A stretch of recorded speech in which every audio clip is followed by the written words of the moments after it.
Hay cierto número de personas en la lista quienes de diferentes maneras tienen responsabilidad por la intensificación de la crisis en Crimea. Hay 8 líderes de Crimea, 10 personas de Rusia que forman parte de la Duma y el Consejo de la Federación Rusa, así como 3 militares. La Unión Europea ratificó la ilegitimidad del referendo en Crimea y advirtió que las sanciones podrían ser intensificadas.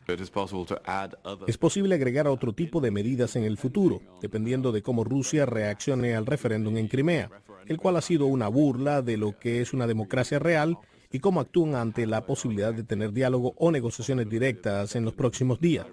Por su parte, el secretario general de la ONU, Ban Ki-moon, por medio de su portavoz, expresó preocupación y fue enfático en la necesidad de una solución diplomática.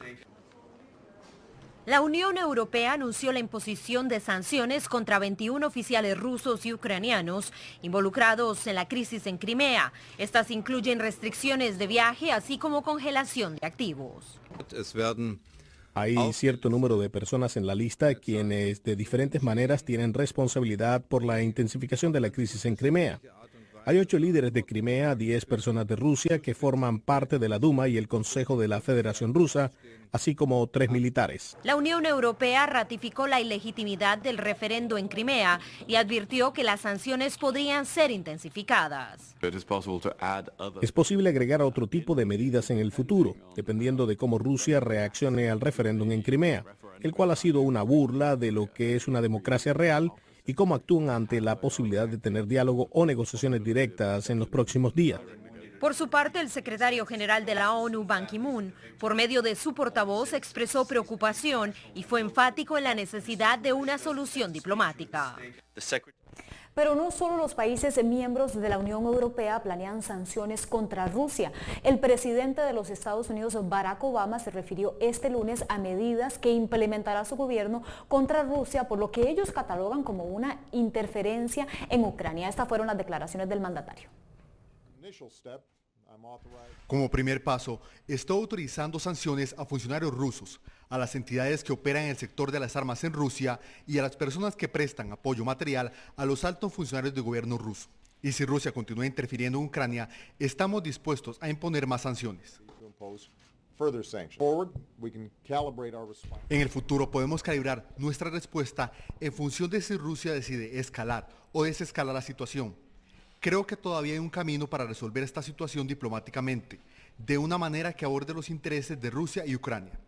Eso incluye que Rusia retire sus fuerzas en Crimea y las regrese a sus bases, apoye el despliegue de observadores internacionales adicionales en Ucrania y entable un diálogo con su gobierno. Como le dije al presidente Putin ayer, el referendo de Crimea fue una clara violación de las constituciones de Ucrania y el derecho internacional, y no será reconocido por la comunidad internacional. Bien, pero para ampliar más este tema sobre el conflicto actual entre Ucrania y Rusia, tenemos vía Skype al analista internacional y licenciado, el señor Wilfredo Ruiz, que nos acompaña desde Estados Unidos. Bienvenido a CB24 Noticias. Para mí un placer. Gracias, señor Wilfredo. Empecemos por explicar por qué Crimea, por qué esta península es importante para Rusia. ¿Qué interés tiene Rusia geográficamente y también económicamente en Crimea? Esa sería una, el interés de Rusia. Pero por otro lado también, ¿por qué los ciudadanos de Crimea les interesa ser parte de Rusia? Bueno, la primera pregunta, ¿por qué es tan importante? No solo Crimea, sino Ucrania completa es muy importante para la Unión Soviética por varios aspectos. Primero es el aspecto de que es crítica Ucrania para la conducción, y ya que por él pasan las vías y tuberías que son responsables de el gas a Europa. Así que no puede darse el lujo por Rusia de que eso se ponga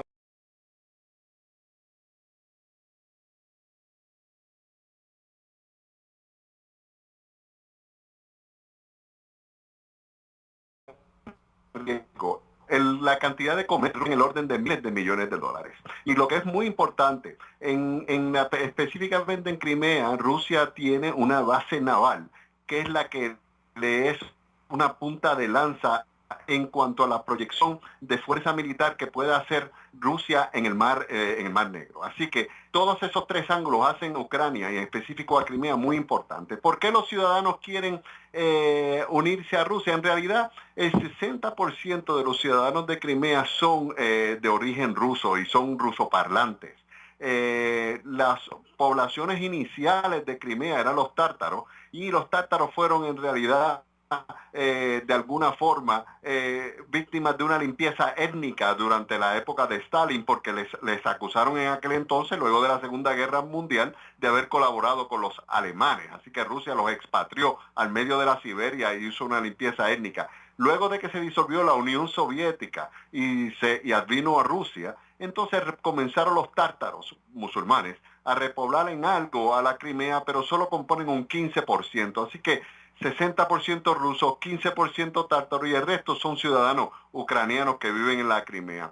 Lo que debemos entender es que Rusia no se vislumbra que dé un paso atrás en cuanto a su decisión de que Crimea esté bajo su esfera de influencia. Así como Estados Unidos ha probado a través de la historia, desde la doctrina Monroe a principios del siglo XIX, que Latinoamérica estará bajo la esfera de influencia y por ello ha incursionado, incluso Estados Unidos ha hecho ocupaciones militares en la República Dominicana. Ocupó durante la época del canal por decenas de años a Panamá, incursiones militares en Panamá, incursiones en islas del Caribe. Y así que cuando las potencias determinan o entienden que hay que algo está en su esfera de influencia no tan solo económica, sino militar y de seguridad nacional, como puede ser en el caso de Ucrania y Crimea, Rusia no es de esperarse que dé marcha atrás.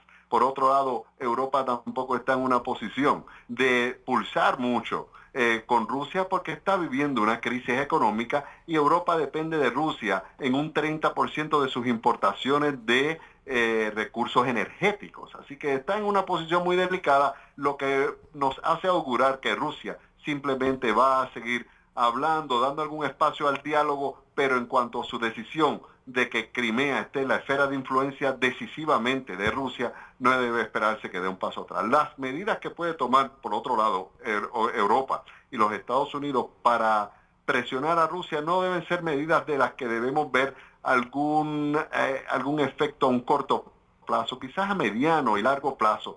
Se puede ver algún efecto de estas sanciones económicas porque es la única opción que tiene Estados Unidos y Europa de presionar a Rusia porque queda descartado algún tipo de intervención militar. Por otro lado, vemos como cuando en el mundo a veces suceden este tipo de cambios de poder que no obedecen a la orden constitucional, no vemos decisión de Estados Unidos de hacerse presente y de presionar verdaderamente, ¿verdad? Vemos como está pasando una masacre, quizás la peor masacre humanitaria en Siria, y vemos a un Estados Unidos muy tímido en la intervención. Hubo un golpe de Estado en Egipto, a lo que Estados Unidos ha permanecido silente. Bien, señor Wilfredo.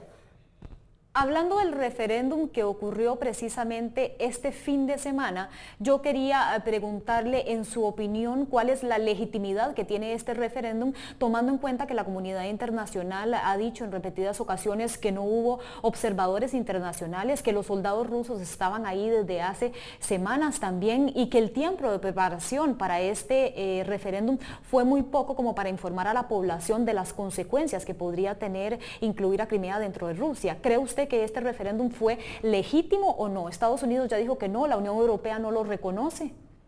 No es legítimo, es simplemente un espectáculo político para Rusia, a los ojos del mundo, de alguna manera legitimar su presencia y que al llegarse a Crimea, dentro o no perder a Crimea de su esfera de influencia. Así que la legitimidad no está, lo que estamos viendo es haciendo un análisis de realpolitik, que es por qué Rusia lo hace, por qué Rusia no va a ceder.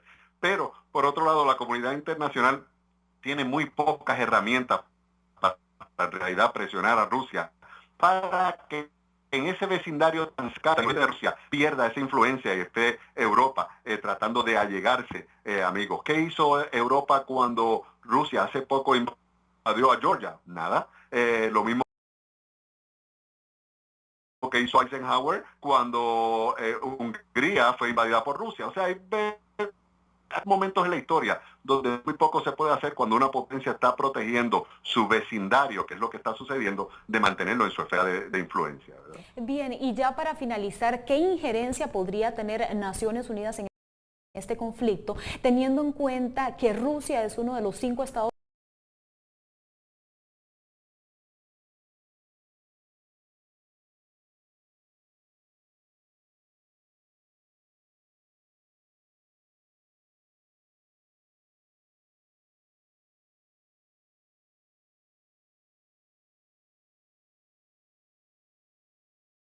permanentes del Consejo de Seguridad de la ONU?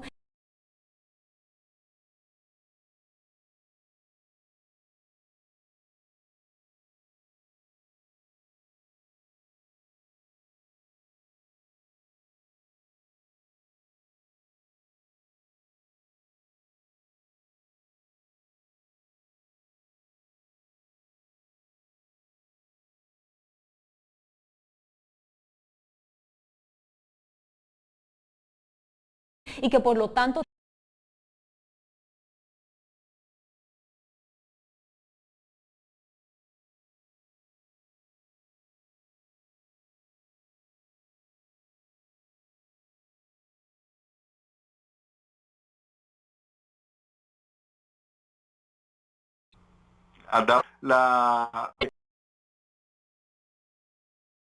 Rusia lo usa y licenciado que nos ayudaba a analizar la situación que está ocurriendo en estos. Bien, es momento de hacer una pausa comercial.